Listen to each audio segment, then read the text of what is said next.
Hello student, তোমরা যারা class 12 অর্থাৎ দ্বাদশ শ্রেণীর থার্ড সেমিস্টারের ছাত্রছাত্রী আছো, তোমাদের জন্য আজকের ক্লাসটা খুবই গুরুত্বপূর্ণ। আজকের ক্লাসে তোমাদের এডুকেশন অর্থাৎ শিক্ষাবিজ্ঞান সাবজেক্টের এবিটি এর যে নতুন তোমাদের টেস্ট পেপার আছে, সেই টেস্ট পেপারের প্রথম যে সেট এসি 14 পেজে আছে, এই সেটের সমাধান নিয়ে আলোচনা করব। তোমাদের আমি পরীক্ষার সময় অর্থাৎ যখন পরীক্ষার আগে যখন টেস্ট পেপার পাবলিশ হয়, প্রতিবারেই আমি টেস্ট পেপারটা সমাধান করে থাকি। প্রধানত আমি কলেজের ছাত্রছাত্রীদের জন্য ভিডিও করে থাকি এবং তোমরা যারা স্কুলের স্টুডেন্ট আছো তোমরা এখন থেকে চ্যানেলের সঙ্গে যুক্ত হতে পারো এবং আমার সাথে যুক্ত হতে পারো। পরবর্তীকালে এখানে কলেজের অনেক সাজেশান ভিডিও তোমরা পাবে, এমনকি তোমাদের এইচএসের 4th সেমিস্টারের বিভিন্ন সাজেশান তোমরা এখান থেকে পেয়ে যাবে। দেখো এখানে যাই হোক, সেটটার তোমরা আলোচনা দেখে নাও। প্রথম প্রশ্ন আছে যে কোন কমিশন ছাত্র মঙ্গলের সুপারিশ করে? ঠিক আছে, অ্যান্সারটা হবে বিশ্ববিদ্যালয় শিক্ষা কমিশন। ত্রিভাষা সূত্রের সুপারিশ করেছিল কে? কোঠারি কমিশন। ইউজিসির প্রতিষ্ঠাতা ছিলেন কে? আবুল কালাম আজাদ। তারপরে প্রশ্ন 4 নম্বর প্রশ্ন, আমাদের মাধ্যমিক শিক্ষা লক্ষ্যহীনতার শিক্ষা, উক্তিটি করেছেন রাধাকিষান। তারপরে 5 নম্বর প্রশ্ন আছে, ড্যাশ এর আমলে জাতীয় শিক্ষানীতি 1986 গঠিত হয়? রাজীব গান্ধী। তারপরে প্রশ্ন আছে দেখো, এনইপি 2020-তে স্নাতক স্তরে কোন ডিগ্রি পরিবর্তিত স্নাতক স্তরে কি হচ্ছে দেখো, কোন ডিগ্রি প্রবর্তিত হয়েছে? 4 বছরের ব্যাচেলার। তারপরে দেখো, ভারতের প্রথম মুক্ত বিশ্ববিদ্যালয় স্থাপিত হয় 1982।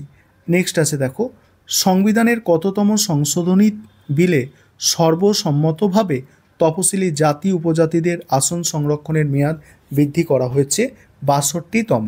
তারপরে বামস্তম্ভ ডানস্তম্ভ আছে একটা, এখানে সঠিক অ্যান্সার হবে দেখো অপশান এ হচ্ছে সঠিক অ্যান্সার।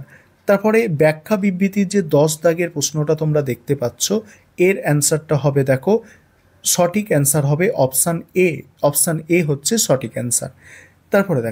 তারপরে এখানে 11 দাগের যে প্রশ্নটা দেখতে পাচ্ছ, সাচার কমিটির রিপোর্ট প্রধানত কোন মানুষজনের ওপরে গুরুত্ব দেওয়া হয়েছে? পিছিয়ে পড়া মুসলিম জনগণের ওপর গুরুত্ব দেওয়া হয়েছে। তারপরের প্রশ্ন দেখো, আর্ন হোয়াইল ইউ লার্ন, এই স্কিমটি চালু করা হয় এ বি উভয়ের জন্য। তারপরে দেখো, দ্বাদশ শ্রেণীর শিক্ষাবিজ্ঞানের শিক্ষার্থীদের একজন শিক্ষক, এই যে প্রশ্নটা এখানে ব্যাখ্যাধর্মী প্রশ্ন আছে, এর অপশান ডি হচ্ছে সঠিক অ্যান্সার হবে। তারপরে 14 দাগের প্রশ্ন হচ্ছে অপশান বি, অর্থাৎ শিক্ষায় সমসুযোগ, এটা অ্যান্সার হবে এখানে। তারপরে 15 দাগের প্রশ্ন, বিবেকানন্দের মতে একজন শিক্ষক হবেন বাক্যে এবং কর্মে প্রবৃত্ত। 16 দাগের প্রশ্ন, রুশোর মতে শিক্ষণ পদ্ধতির মূল সূত্র অভিজ্ঞতার মাধ্যমে শেখা। 17 দাগের প্রশ্ন, ল্যাবরেটরি স্কুল স্থাপন করেছিলেন ডিউই। গান্ধীজি ড্যাশ বিদ্যালয় প্রতিষ্ঠা করেছিলেন? বুনিয়াদি। এবারে এখানে যে ডানস্তম্ভ বামস্তম্ভ আছে, রুশো দেখতে পাচ্ছ, এমিল লিখেছেন, গান্ধীজি দেখো গান্ধীজি রবীন্দ্রনাথ ঠাকুর, এটা রবীন্দ্রনাথ ঠাকুর। তারপরে আছে মহাত্মা গান্ধী। তারপরে হচ্ছে দেখো, তারপরে জন ডিউই হচ্ছে এটা। দেখো এখানে তাহলে অপশানটা কি হবে? অপশান বি হচ্ছে সঠিক অ্যান্সার। তারপরে 20 দাগের প্রশ্ন, রবীন্দ্রনাথের শিক্ষণ পদ্ধতি, অ্যান্সার হবে। টেস্ট পেপার তোমরা সলভ করলে তবেই কিন্তু পরীক্ষার জন্য ভালোভাবে তৈরি হতে পারবে। কারণ টেস্ট পেপারের তোমরা সেটগুলো দেখবে, এই যে টেস্ট পেপার বানিয়েছেন বিভিন্ন ভালো ভালো স্কুলের টিচাররা নিয়েই টেস্ট পেপার, এবিটি এর টেস্ট পেপার করে থাকেন এবং সেই সব টিচারদের মধ্যে থেকেই কেউ কোয়েশ্চেন করে থাকবেন। ঠিক আছে, সেই কারণে তোমাদের বলবো টেস্ট পেপার ভালো করে সলভ করো, কারণ এই টেস্ট পেপারে যেমন মডেল আছে সেই মডেলই প্রশ্নের কিন্তু ফলো হবে। তোমরা বই থেকে অনেকে পারুলের বই থেকে পড়েছো, সাঁতরার বই থেকে পড়েছো, ছায়া প্রকাশনীর বই থেকে পড়েছো, রায়মার্টিন পড়েছো, কিন্তু সেখানে দেখবে যে এই ধরনের এমসিকিউ সাধারণভাবে তোমরা সলভ করে গেছো। কিন্তু একটা কথা তোমাদের বলি, 40টা প্রশ্নের মধ্যে 20টা ডাইরেক্ট এমসিকিউ থাকবে এবং 20টা প্রশ্ন এই ধরনের ঘুরিয়ে পেঁচিয়ে প্রশ্নগুলো থাকবে। তাই টেস্ট পেপার তোমাদের কিন্তু সলভ করতেই হবে।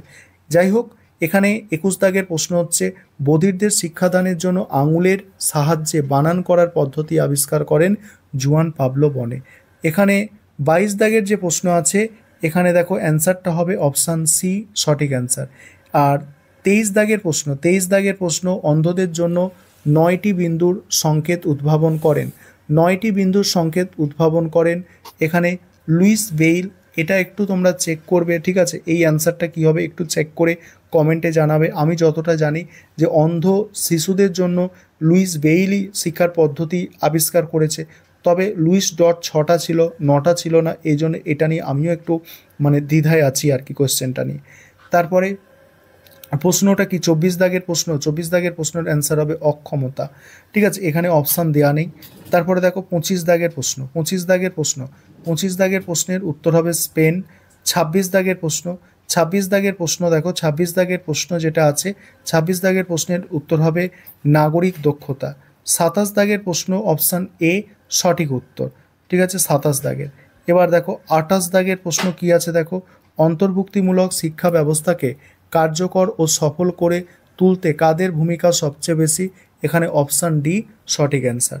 29 দাগের প্রশ্ন যেটা আছে দেখো, 29 দাগের প্রশ্ন, 29 দাগের প্রশ্ন দেখো, বিভিন্ন সক্ষম ও ব্যতিক্রমী শিশুদের শিক্ষার অধিকার কোন আন্তর্জাতিক সম্মেলনে গৃহীত হয়েছিল?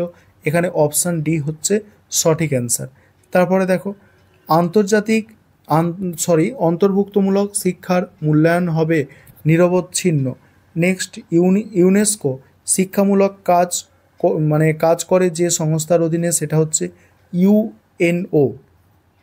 শিক্ষার প্রথম স্তম্ভটি হলো কি? জ্ঞান অর্জনের জন্য শিক্ষা। তারপরে কি আছে দেখো, তারপরে হচ্ছে সাক্ষরতার দশক। সাক্ষরতার দশক 1990-2000 সালকে বলা হয়। টিএলসি এর পুরো কথা হচ্ছে টোটাল লিটারেসি ক্যাম্পেইন। তারপরে দেখো সিডব্লিউএসএন এর মানে অপশান যেটা হবে option B child with special need. 36 দাগ যেটা আছে জাতীয় সাক্ষরতা মিশন, কেন্দ্রীয় মানব সম্পদ উন্নয়ন। তারপরে 37 দাগের প্রশ্ন হচ্ছে দেখো, অপশান এ হচ্ছে সঠিক অ্যান্সার হবে। আমাদের দেশে প্রথম প্রাথমিক শিক্ষাকে প্রথম বাধ্যতামূলক করা হয় বড়োদায়, ঠিক আছে? 38 দাগের যে প্রশ্ন আছে দেখো, 38 দাগের প্রশ্ন অপশান এ হচ্ছে সঠিক অ্যান্সার, 38 দাগের প্রশ্ন। এবং 39 দাগের প্রশ্ন ইতিবাচক মনোবিদ্যার প্রত্যেক ব্যক্তির ড্যাশ দূর করতে সক্ষম দুর্বলতা, অপশান সি সঠিক অ্যান্সার। তারপরে দেখো রিয়া 5 বছর ধরে কঠোর পরিশ্রম করে চাকরি পেল, এখন তার মধ্যে কোন ধরনের অনুভূতির সৃষ্টি হবে? সুখানুভূতি, ঠিক আছে? এই হচ্ছে তোমাদের